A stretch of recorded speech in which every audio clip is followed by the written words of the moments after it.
Of Reuters Getty Turkey EU membership top officials from the bloc are due to meet President Erdogan next month. European Commission head Jean-Claude Juncker and European Council President Donald Tusk will meet with Mr. Erdogan in the Bulgarian city of Varna on March 26. Turkey has long tried to become a member of the EU, but Ankara's human rights record and the ongoing migrant crisis has held up the process, with tensions between the nation and EU escalating. In their invitation to the Turkish leader, the EU officials said the meeting would be a good opportunity jointly assess matters of mutual interest and recent developments in your country, including in the area of the rule of law and fundamental freedoms, which remain fundamental to the fabric of and prospects for the EU-Turkey relations. Bulgarian Prime Minister Boyko Borisov will host the summit.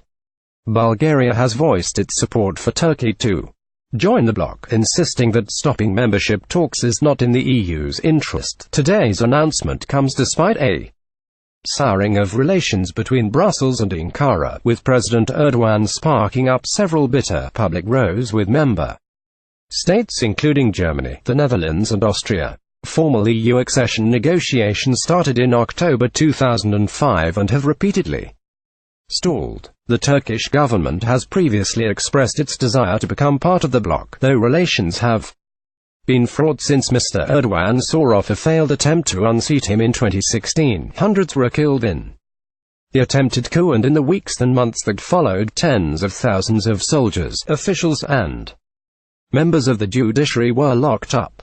The EU has expressed grave concerns over Turkey's human rights record and Mr. Erdogan's increasingly authoritarian regime. Of President Erdogan has previously likened Angela Merkel's behavior to Nazism. Wed. July 27, 2016. A police officer talks with the soldiers involved in the coup attempt after they surrendered, and in December the bloc withdrew its promise of millions of pounds worth of development loans which had been earmarked for the country. However, Mr. Erdogan has defended his fierce crackdown and insisted it is necessary to maintain stability in a vital NATO country which borders the already volatile Iraq and Syria.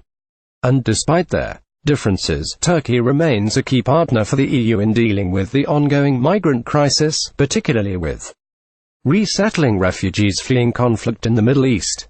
Turkey receives £2.3 billion €3 billion from Brussels in exchange for helping avoid a repeat of the 201,516 crisis, in which more than 2.5 million people applied for asylum in the EU. Getty Turkey claims it has spent $30 billion supporting refugees under the terms of the agreement. Mr. Erdogan's government has agreed to take back migrants who cross over to neighboring Greece and find homes for those who cross from Syria. EU diplomats say the refugee deal is one of the few areas where the bloc has successfully worked with Turkey after several public disputes erupted with member states and the EU as a whole. So far this year, Ankara has attempted to improve relations by releasing some jailed EU citizens and cutting back on anti-EU rhetoric.